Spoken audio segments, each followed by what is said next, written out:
नमस्कार, मी प्रकाश भालेकर. बाबा टॉकीजच्या सिनेमाचे हिरो या सदरात आज आपण आणखी एका वेगळ्या व्यक्तिमत्वाला भेटणार आहोत. हिरो सगळेच असतात, फक्त हिरो आमची संकल्पना अशी आहे सिनेमाचे हिरो की जो त्या कथेचा त्या एपिसोडचा हिरो आहे, ज्या सिनेमाने काय केलं अशा हिरो. मग ती स्त्री असेल पुरुष असेल, पण आज बरोबर ओळखलं. आज आपण एक अशा कर्तव्यदक्ष स्त्रीला भेटणार आहोत जिनं या इंडस्ट्रीमध्ये आपला स्वतःचा ठसा उमटवलाय. लेखिका, निर्माती, दिग्दर्शका सगळ्या घटकातून त्या पार करत इथवर आलेल्या. तर त्या आहेत आमच्या लाडक्या अनिता नाईक. नमस्कार. तर विषय असा आहे की अनिताजी की बघा, आता आपण तुम्ही पुरुषाचं प्राबल्य असलेला बसलं हे फार मोठं क्षेत्र आहे. तिथं हे स्त्री ही आहे, त्याच्या स्त्री म्हणून तुम्ही एंटर झालात, हा एक भाग झाला. महत्वाचं म्हणजे तुमचं इथे कसे काय आलात, ह्या सिनेमाची आवड कशी काय झाली तुम्हाला की आपण यावं हेच करावं? फॅमिलीतलं कोणी होतं? नाही नाही नाही, आमच्या फॅमिलीतलं कोणीच नाही. म्हणजे इतकं रिस्ट्रिक्शन होतं ना आमच्या फॅमिलीमध्ये. ब्लॅकआउट झाला ना, हा कर्मठ फॅमिली म्हणजे काय, अगदी ब्लॅकआउट झाला ना की माझा भाऊ पहिला धावत यायचा बघायला, माझी बहीण घरात आहे ना, बाहेर नाही ना कुठे गेली. घरात इतकं स्ट्रिक्ट घराडं होतं. वडील काय करायचे? आम्ही तसे मिडल क्लास फॅमिली. बाबा माझे टेलर होते, आई हाऊसवाईफ होती. म्हणजे आवड कशी काय अचानक निर्माण झाली? नाही, अचानक असं नाही. मी आधी टेलिफोन्स मध्ये सर्व्हिसला होते, MTNL ला. कुठे, कुठच्या भागात ते एरिया? आमच्या ना सारख्या ट्रान्सफर होत असतात. हो, ते वर्ष 2-2 वर्ष. हो अगदी. त्याच्यामुळे माझं पार्ला झालं, नंतर बँड्रा झालं, प्रभादेवी झालं, असं बऱ्याच ठिकाणी आम्ही फिरलो तसे. तर झोनल वेगळे होते आणि झोनल कॉम्पिटिशन आमच्याकडे व्हायच्या. मला काही कल्पना नव्हती. तर आमच्या ऑफिस मधलीच एक मुलगी होती, बाई होती मुलगी म्हणजे. तर तिला आपण सहज असे गप्पा मारतो ना, मला आवड आहे नाचायची, गाण्याची वगैरे. लहान अगदी अभिनय नव्हता केला कधी, पण डान्स मात्र मी लहान असताना आपल्या गणपतीत डान्स कर, इकडे कर, चालीत कर, डान्स बसवायचं. म्हणजे माझ्या 8व्या वर्षी मी डान्स बसवलेले. अरे वा, क्या बात. हा, म्हणजे मुंबईत गिरगावातली मी, गिरगावातली मी. तेव्हा ते आल्या परी, येत्या परी, आल्या पर्या, गेल्या पर्या, राक्षस वगैरे अशी नाटिका आम्ही बनवायचो. मी होती प्रतीक्षा म्हणून, दिग्दर्शन करायचं. नाही, रोल आम्ही काय 4-5 मुली एकत्र धमाल करत असायचो. नंतर ते सिनेमात कसा काय योग आला, सिनेमाकडे वळण्याचा योग कसा काय? सिनेमा नाही, आधी तर त्यांच्या सांगायचं म्हणणं हे की MTNL मध्ये झोनल कॉम्पिटिशन मध्ये मला सिलेक्ट केलं गेलं पहिलं जबरदस्तीने. म्हटलं अहो मी केलं नाही कधी नाटक. हा, अभिनय नाटक.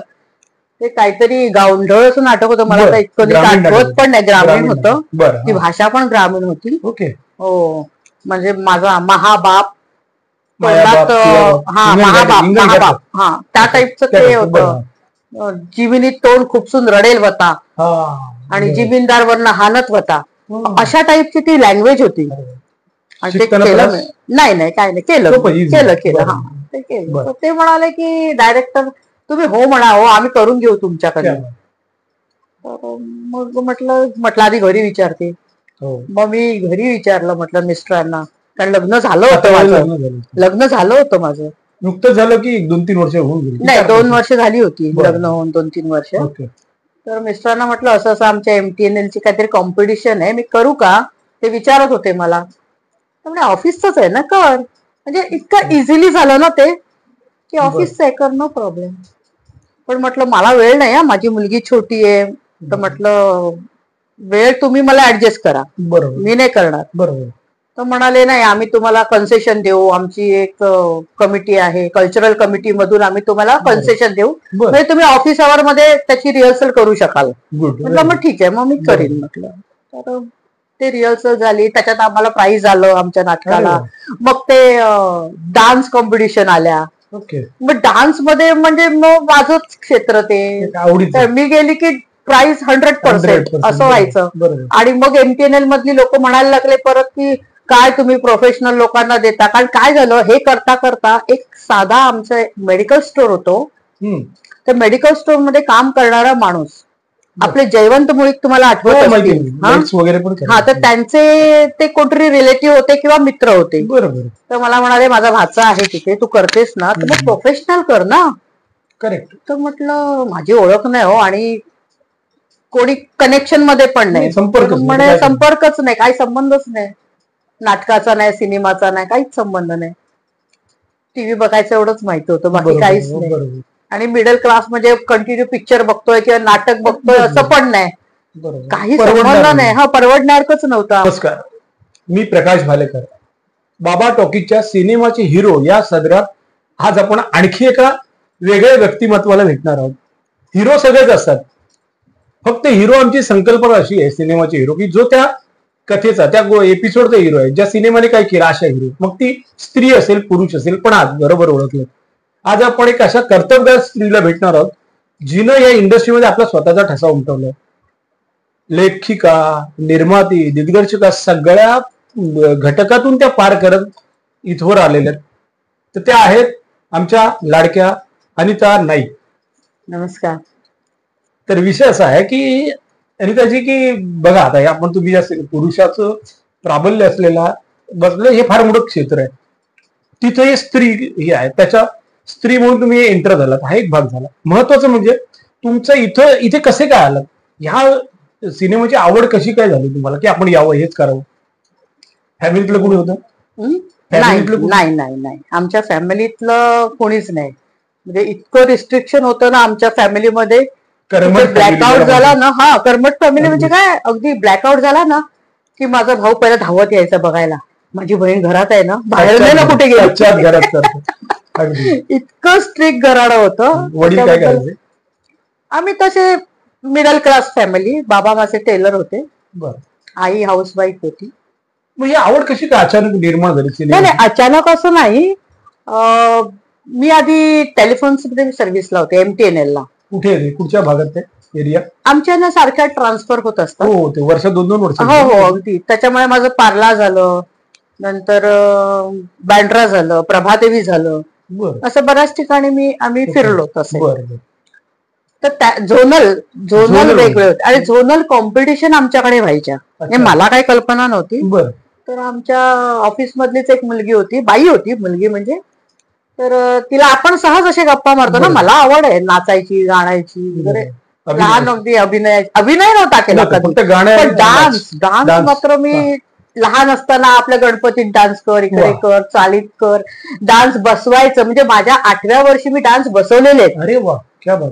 हा, म्हणजे मुंबईत गिरगावातली मी, गिरगावातली मी. तेव्हा ते आल्या परी, येत्या परी, आल्या पर्या, गेल्या पर्या, राक्षस वगैरे अशी नाटिका आम्ही बनवायचो. मी होती, प्रतीक्षा म्हणून दिग्दर्शन करायचं. नाही, रोल पण आम्ही काय 4-5 मुली एकत्र धमाल करत असायचो. नंतर ते सिनेमात कसा काय योग आला, सिनेमाकडे वळण्याचा योग कसा काय? सिनेमा नाही, आधी तर त्यांच्या सांगायचं म्हणणं हे की MTNL मध्ये झोनल कॉम्पिटिशन मध्ये मला सिलेक्ट केलं गेलं पहिलं जबरदस्तीने. म्हटलं अहो मी केलं नाही अहो कधी नाटक. हा, अभिनय नाटक, ते काहीतरी गावंढळचं नाटक होतं, मला इतकं आठवत पण नाही. ग्रामीण होतं, ती भाषा पण ग्रामीण होती. हो, म्हणजे माझा महाबाप, महाबाप, हा, त्या टाईपचं ते होतं. जिमिनीत तोंड खुपसून रडेल होता आणि जिमीनदार वरनं हानत होता, अशा टाईपची ती लँग्वेज होती. आणि ते केलं नाही, काय नाही, केलं. हा, ते केलं. ते म्हणाले की डायरेक्टर तुम्ही हो म्हणा, हो आम्ही करून घेऊ तुमच्याकडे. मग म्हटलं आधी घरी विचारते. मग मी घरी विचारलं, म्हटलं मिस्टरांना, कारण लग्न झालं होतं माझं. नुकतंच झालं की 2-3 वर्ष होऊन गेली? नाही, 2 वर्ष झाली होती लग्न होऊन, 2-3 वर्ष. तर मिस्टरांना म्हटलं असं असं आमच्या MTNL ची काहीतरी कॉम्पिटिशन आहे, मी करू का, ते विचारत होते मला. त्यामुळे ऑफिसच आहे ना, कर. म्हणजे इतकं इझिली झालं ना ते की ऑफिसचं आहे, कर, नो प्रॉब्लेम. पण म्हटलं मला वेळ नाही, माझी मुलगी छोटी आहे, तर म्हटलं वेळ तुम्ही मला ऍडजस्ट करा, मी नाही करणार. तर म्हणाले नाही, आम्ही तुम्हाला कन्सेशन देऊ, आमची एक कमिटी आहे, कल्चरल कमिटी मधून आम्ही तुम्हाला कन्सेशन देऊ, म्हणजे तुम्ही ऑफिस आवर मध्ये त्याची रिहर्सल करू शकाल. म्हटलं मग ठीक आहे, मग मी करीन. म्हटलं तर ते रिहर्सल झाली, त्याच्यात आम्हाला प्राइज आलं आमच्या नाटकाला. मग ते डान्स कॉम्पिटिशन आल्या. मग डान्स मध्ये म्हणजे मग माझंच क्षेत्र ते, मी गेली की प्राइज 100% असं व्हायचं. आणि मग MTNL मधली लोक म्हणायला लागले परत की काय तुम्ही प्रोफेशनल लोकांना देता. कारण काय झालं, हे करता करता एक साधा आमचं मेडिकल स्टोअर होतो. त्या मेडिकल स्टोअर मध्ये काम करणारा माणूस, आपले जयवंत मुळीक तुम्हाला आठवत असतील, हा, तर त्यांचे ते कोणतरी रिलेटिव्ह होते किंवा मित्र होते. तर मला म्हणाले माझा भाचा आहे तिथे, तू करतेस ना, तर मग प्रोफेशनल कर ना.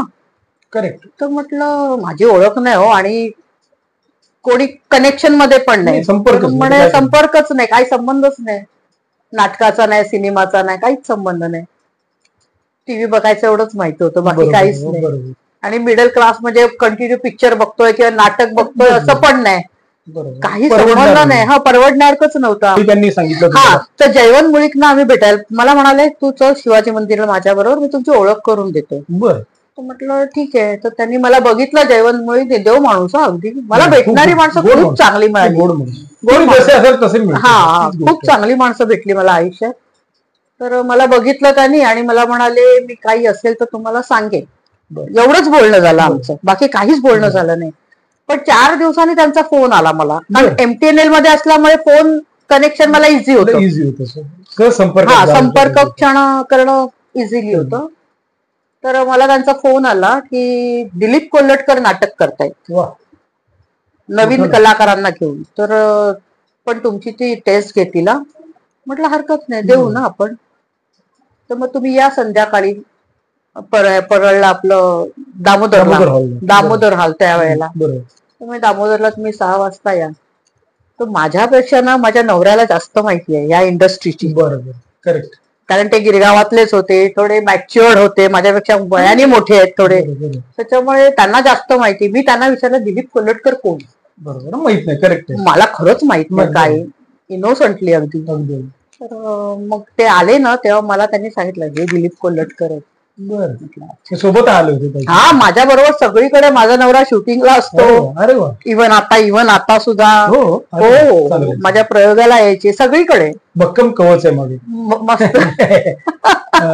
सगळीकडे ते माझ्या बरोबर. तर कोल्हटकरांनी काय केलं, सगळ्यांना वाचायला दिलं. तर आज तारा वाच, मी तारा वाचला. कुठचं नाटक होतं? जोडी जमली तुझी माझी. हो, ती जोडी, ते आनंद मसवेकरांचं नाटक. बरोबर बरोबर, जोडी गाजलं. हा, गाजलं नाटक खूप चांगलं. आणि पहिला प्रयोग त्यांनी फ्री ठेवला होता जोडप्यांसाठी, तेही मला अजून आठवतंय.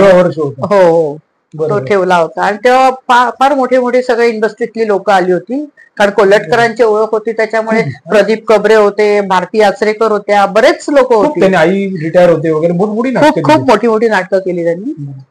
ते आले होते नाटकात. पहिल्या रिहर्सलला ना मला अजून पत्ता नाही काय मी काय रोल करते म्हणून. एक दिवस सांगितलं तारा वाच, दुसऱ्या दिवशी सांगितलं वंदना वाच, तिसऱ्या दिवशी सांगितलं अनिता वाच, मग सांगितलं प्रभा वाच.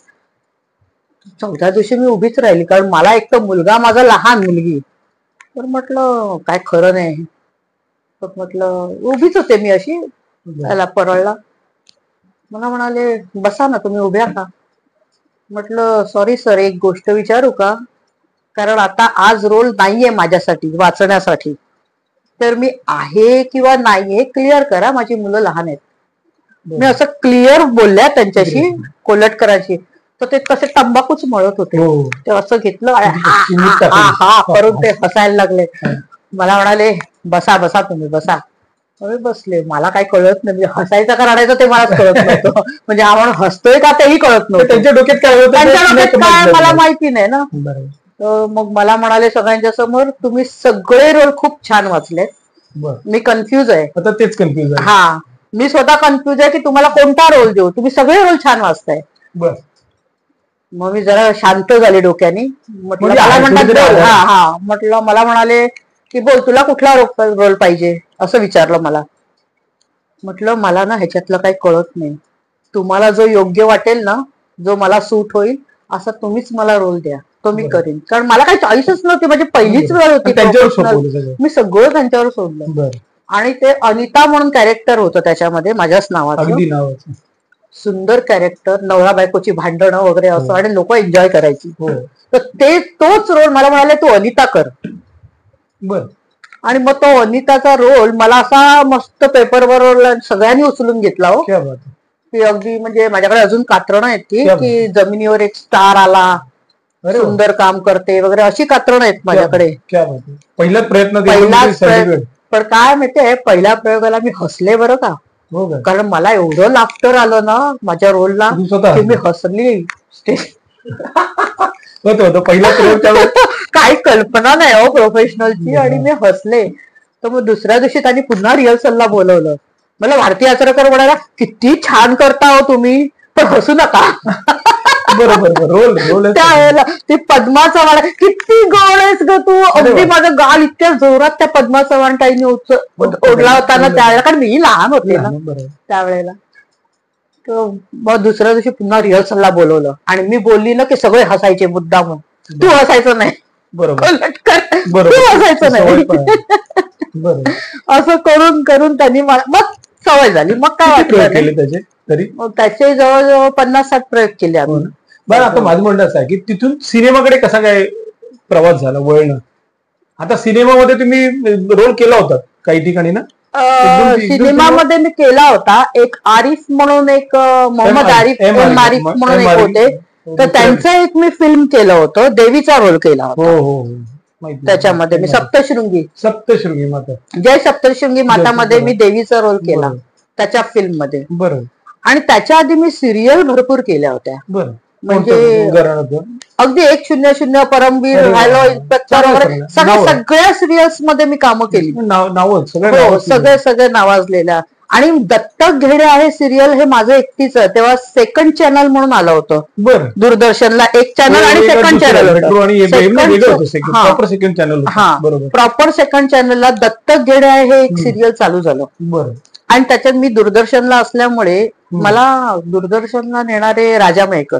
तुम्ही सिनेमा सप्तशृंगी केला, त्याच्यानंतर सिनेमा डिरेक्ट म्हणजे अभिनयच करत होतात, डिरेक्टर व्हावं? डिरेक्टर मी दूरदर्शनला मी इनहाऊस काय घर आहे केलं. ते जवळ 70-75 एपिसोड मारले. काय घर आहे अनुभव तुमच्या गाठीशी आला? हो. नंतर ह्याचं सिरियल केलं मी, नातं रक्ताचं केलं, ते एड्स वर केलं मी. तो विषय तसा, तो एड्स वर सिरियल केलं मी. ते पण आपण म्हणजे झोपडपट्टीत एड्स होतो असं आपण जे प्रत्येकाला असं वाटतं, पण माझ्या सिरियल मध्ये एक उच्च श्रीमंत घरातला मुलगा, त्याला एड्स असतो, तो पॉझिटिव्ह असतो. एड्स काही डायरेक्ट होत नाही, तो HIV पॉझिटिव्ह तो होतो. स्वतःच्या मस्तीमुळे, लग्नाच्या आधी की मैत्रिणी फिरतोय, आपल्या लोकांमध्ये कसं आहे की एड्स बद्दल फार मोठा गैरसमज आहे. स्त्री पुरुष संपर्कात आले की एड्स होतो, चुकीचे. कधी कधी चुकीची इंजेक्शन मिळतात, कधी कधी चुकीच्या ब्लड आपण रक्त जे दान करतोय, चुकीची एखादी सुई लागली तर त्याच्यावर मी पण एक शॉर्ट फिल्म करायला घेतली होती, पण एक थोडासा काहीतरी प्रॉब्लेम झाला, सोडलं की म्हणजे चांगल्या घराण्यात ब्लडशी ब्लड कनेक्टेड झालं ना तर तुम्हाला तो HIV. त्यासाठी सेक्स हाच विषय नसतो, पण अनेक गैरसमज असतात. आपण एखाद्याचा ऍक्सिडेंट झाला आणि त्याला सोडवायला गेलो किंवा वाचवायला गेलो आणि आपल्यालाही कुठेतरी लागलेलं असेल त्यावेळेला, आणि तो जर का HIV पॉझिटिव्ह असेल तर तो आपल्यालाही होतो. ह्याचे बऱ्याच लोकांना ते माहित नाही, काही सर्वसामान्य लोकांना, ज्यांना आता डॉक्टर्स वगैरे ते सांगतातच. तर तुम्ही सिनेमाकडे जेव्हा वळलात, सिनेमा आता डिरेक्ट करायचा विषय जेव्हा आला, तुम्ही ऍक्टिंग करत होतात, तर पहिला सिनेमा कोणता केला? मी ऍक्च्युली पहिला सिनेमा आरिफचाच केला होता. निर्माता तेच होते? निर्माता ते होते, पण फायनान्सर माझा माणूस होता. बरं. माझ्याकडे फायनान्सर असतात.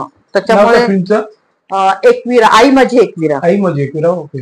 पण आपली इंडस्ट्री इतकी वाईट आहे ना, खरं सांगायचं फार वाईट वाटतं मला. माझं पहिलं फिल्म होतं, कोल्हटकरांनी ते पिक्चर पाहिलंही होतं, ह्याचा मला अभिमान आहे. मला काही म्हणाले पण नाही. आणि मुख्य म्हणजे ना, गुरु शिष्याचं ते नातं असं ना, तुमच्याकडून मी काहीतरी घेतलं, आज काहीतरी दाखवतो. नाही, त्यांच्या सहवासात मला 5 वर्षात इतकं नॉलेज मिळालं ना की हे कुठच्याही इन्स्टिट्यूट मध्ये जाऊन मिळालं. त्या माणसाकडे फार मोठं नॉलेज. माझे मित्रच होते ते, नंतर प्रभा टीव्ही सुरू झालं तेव्हा त्यांना त्यांची देवयानी सिरियल करणं होतं. त्यांना सगळ्यांना घेऊन आम्ही ते चॅनल, माझ्या चॅनलचे म्हणजे मित्र होते, मी स्वतः त्यांना दिलं होतं, पण ते दुर्दैवाने ते प्रोजेक्ट नाही मार्गी लागले. कोल्हटकर खूप चांगले गिरस्त, आणि ती व्यक्ती अशी होती ना की आता वारले बिचारे, दुर्दैव वाटतं इंडस्ट्रीचं. मी गेले होते. हो. तर ते कसं आहे ना की ते एखादे कॅरेक्टर नातेसंबंध डेव्हलप करण्यामध्ये त्यांचा हातखंडा. सॉलिड. आई रिटायर होते बघा, कसं केलं. मोरूची मावशी. अगदी मोरूची मावशी मुळात त्यांचंच आहे. म्हणजे त्यांना सगळा सीन्स होता, सिरियस कॉमेडी सगळा. तर त्यांच्यातले काही गुण तुमच्यात आले असं तुम्हाला वाटतं? हो. डिरेक्ट करतो. हो. साधारणतः काय केलं ते काय करायचं माहिती, स्क्रिप्ट घेतली ना तर पहिल्याच नाटकाच्या वेळेला त्यांनी जेव्हा ह्याची जोडी जमी तुझी माझी ते स्क्रिप्ट घेतली ना, तर डायरेक्शन त्यांनी म्हणजे आधी वाचन बिचन झालं, त्यांना एक टोन आला, आपल्याला एक अंदाज आला की आपल्याला काय बोलायचंय. हा, आणि तू इकडनं चालत ये, आता हे बोल, आता हे बोल, हे बोल, हा त्याच्यावर तू हे बोल, असं झालं ना की रायटरने म्हणते हे डायलॉग तू लिहून घे. म्हणजे ते डायलॉगच नसायचे त्याच्यात. बोली भाषेत तुम्ही कसे मी कसे असं बोलता बोलता असं त्यांनी ते तयार केलं नाटक.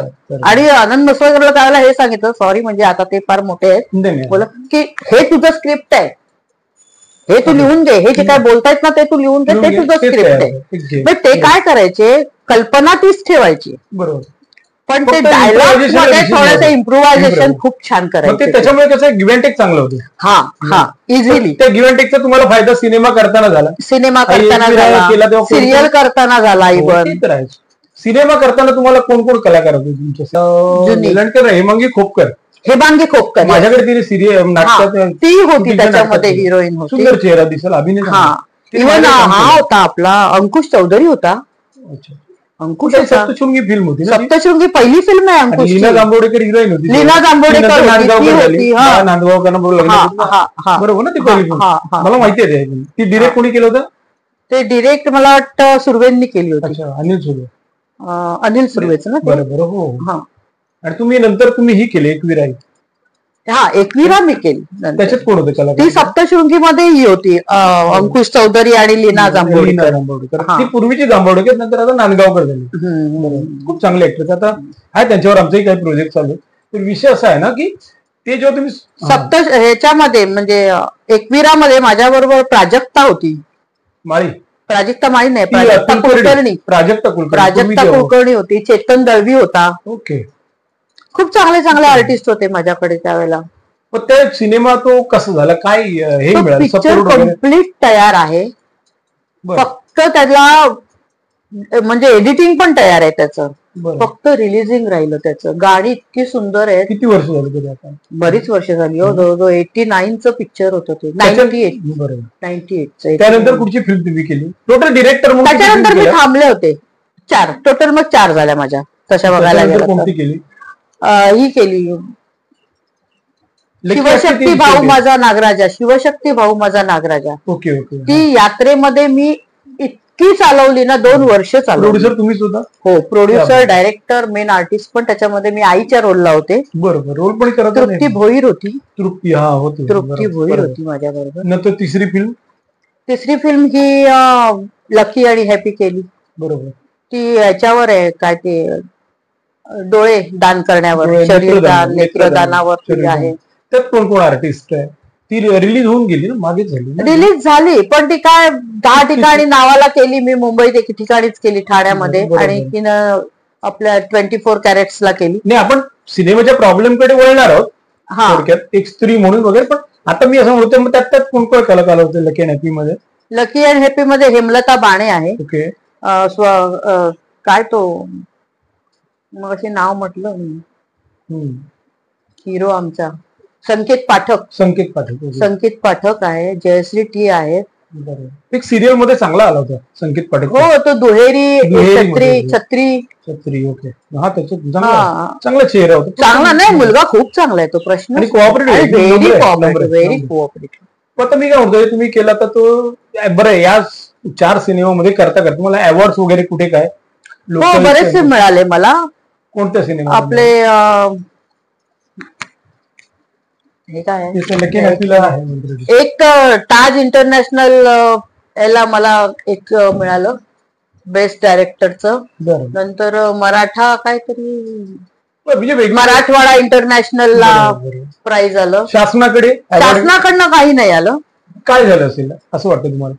काय झालं असेल आता ही फिल्म मी तुम्हाला सांगेन की नेत्रदानावर आहे, बरोबर, म्हणजे एक सोशल फिल्म आहे, मेसेज आहे, सोशल मेसेज आहे. एक आंधळी मुलगी म्हणते त्याच्यामध्ये की माझे डोळे नसले तर काय झालं, माझं शरीर तर मी दान करू शकते ना मेल्यावर, माझे ऑर्गन्स तर दान करू शकते. अगदी अगदी अगदी बरोबर. इतका सुंदर मेसेज गेलाय त्याच्यामध्ये. तुम्हाला वाटतं काहीतरी अवॉर्ड मिळाला होता त्या सिनेमाला?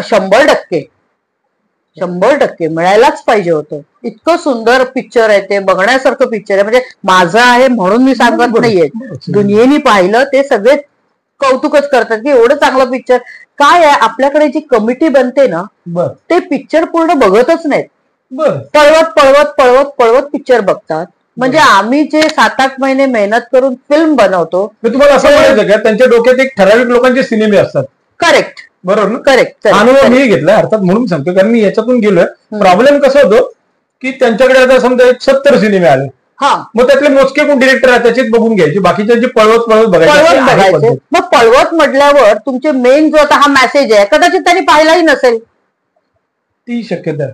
मग अन्याय होतो ना, चुकीचं आहे ना. तुम्ही नीट पिक्चरही बघत नाही, तुम्हाला प्रत्येक फिल्मचे बघण्याचे पैसे मिळत आहेत. का सांगतो की अवॉर्डच्या वेळेला की हितसंबंध जपले जातात ते फार वाईट आहेत, म्हणजे पूर्वापार चालत आले. म्हणजे त्यावेळेला शांताराम बापूंनी अखिल भारतीय चित्रपट महामंडळाचा जन्म दिला त्याला, तिथून ती महामंडळ थोडस कुठेतरी दुर्लक्ष करते या गोष्टीकडे असं मला वाटतंय. तर त्यांनी ते करायला नाही पाहिजे, कारण इथं येणारा जसा आता एखाद्या आईच्या पोटी मूल गोरं पण येतं, काळं पण येतं, काळ्यावर पण तेवढंच प्रेम करते ती जेवढं गोऱ्यावर करते. तसं हे मेकर्स नवीन असतात. आता जसं यांचा मेसेज आहे की नेत्रदान, देहदान ह्या विषयावर त्यांनी किमान बघायला पाहिजे. मी असं नाही म्हणत सगळ्यात अवॉर्ड त्यांना द्या, असं नाही नसतो विषय. प्रेझेंटेशन असतं, सगळ्या गोष्टी गृहीत धरा तुम्ही, पिक्चर, विषय, आशय सगळं मान्य आहे, पण थोडस पूर्वपार कुठे पूर्वग्रह असतो की हा डिरेक्टर सॉलिड आहे, मग त्याचा सिनेमा सॉलिडच असणार. हे जे ग्रह असतात ते बाजूला टाळा. यांच्यासारखे क्रिएटिव्ह लोक जे होतात ना, मग काय होतं माहितीये ना, थोडस निराश होतात.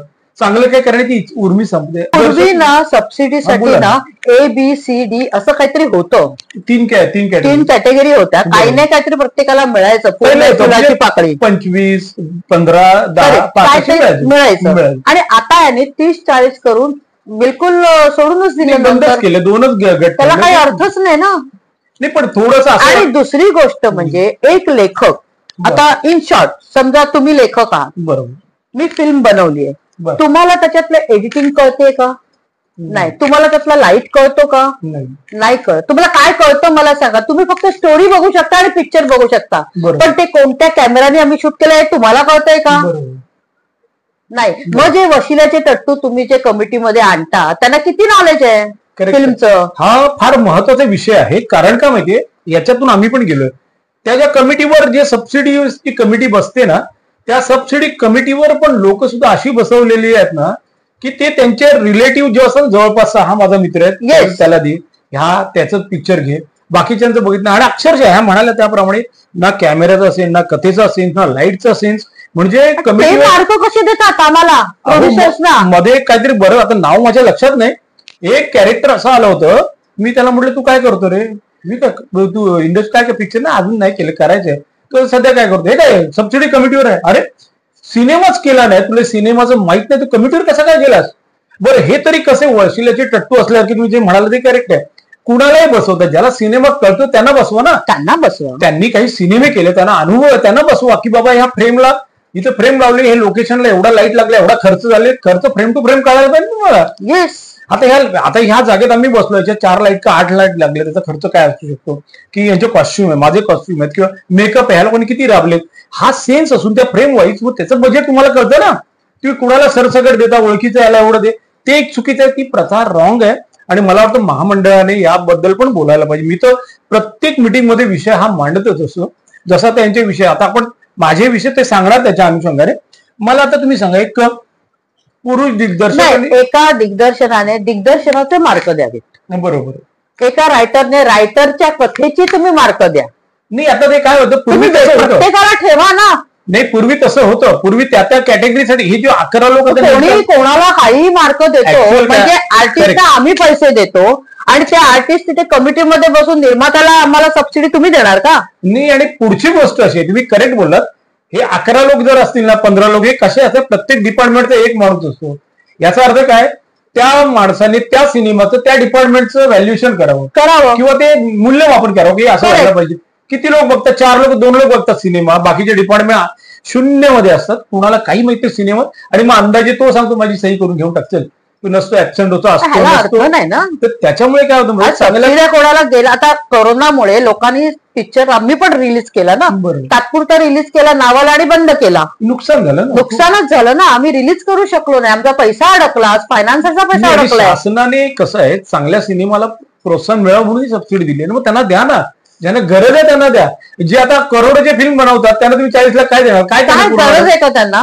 जसे महेश मांजरेकर आहेत, मोठी लोक आहेत, संजय जाधव विधव, हे लोक काय करतात, 4-4, 5-5 कोटीची फिल्म बनवतात आणि 40 लाखांमध्ये काय गंमत नाही, काही फरक नाही.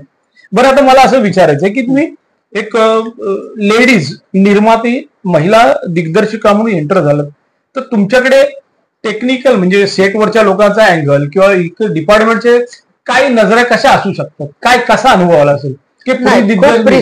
खूप रिस्पेक्टली माझ्याकडे काम करतात, कारण मी ऍज अ डायरेक्टर खूप स्ट्रिक्ट आहे थोडी सेटवर. बरोबर, हिटलरच म्हणा तुम्ही, कारण माझ्या फिल्म मध्ये शेवटी एंडला आम्ही जेव्हा वर्किंग लागतो ना, त्याच्यामध्ये मी म्हटलंय की मी हिटलर आहे, पण मी तशी नाहीये. तर माझे असिस्टंट येते आणि म्हणते नाही नाही, you are so sweet actually, असं करून अगदी किस करून जाते. असा मी एक तो शॉट टाकलाय. नाही, काय होतं, कामासाठी मी स्ट्रिक्ट आहे, कामामध्ये स्ट्रिक्टच पाहिजे, त्याशिवाय काम होणार नाही. बबनराव घोलप माझ्याकडे काम करत होते शिवशक्तीमध्ये, ते तर मंत्री होते म्हणजे चांगले, तर मोठा माणूस आणि खूप चांगले माणूस आहेत ते, खूप चांगले कोऑपरेटिव्ह आहेत. मी नाना उद्या 10 वाजता मला इथे पाहिजे तुम्ही, मी येतो. आणि ते खरोखर 10 वाजता यायचे. कधी त्या माणसांनी 1 मिनिट वेस्ट केला नाही माझा.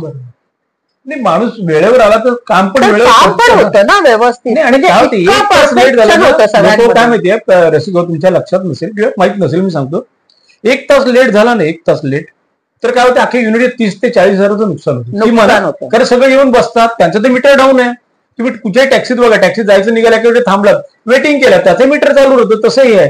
एकच्यावर एक उत्तम उदाहरण देतो मी. एकदा अमिताभ बच्चन एका सिनेमामध्ये काम करत असताना शूटिंग संपलं, अमिताभ बच्चनची यांची गाडी अशी निघत होती, तेवढं त्यांनी ऐकलं, ते प्रोडक्शनवाले यांना सांगत होते त्या स्पॉटला, तू एक काम कर, कल 7:15 बजे या तो हाजिर हो, ओके, सेट पे अमिताभ जी आएंगे, ये वगैरे, ठीक आहे. ती गाडी घेऊन निघून गेली. दुसऱ्या दिवशी 7:30 वाजता सेटवर अमिताभ बच्चनची गाडी. तर प्रोडक्शन वाला रमत गमत आला, 8 वाजेवर बघतो, अरे बापरे, गाडी फटाफट फोन मारलं, 15-20 मिनिटात सगळे हजर. प्रोडक्शन वाला आला, निर्माता आला, सर डायरेक्टर आला, सर आपको तो मैंने 10 बजे बोला, क्यों? वो वर्कर है, मैं भी वर्कर हूँ, एक्टर हुआ तो क्या हुआ, मैं भी वर्कर हूँ, मुझे उस टाइम की पाबंदी होनी चाहिए, मुझे भी टाइम पे आना चाहिए. हे वक्तशीरपणा बघा, आज ते कुठे पोहोचले. तुम्ही वेळेची किंमत केलीत की वेळ तुमची किंमत करते, हे त्याचं उदाहरण आहे.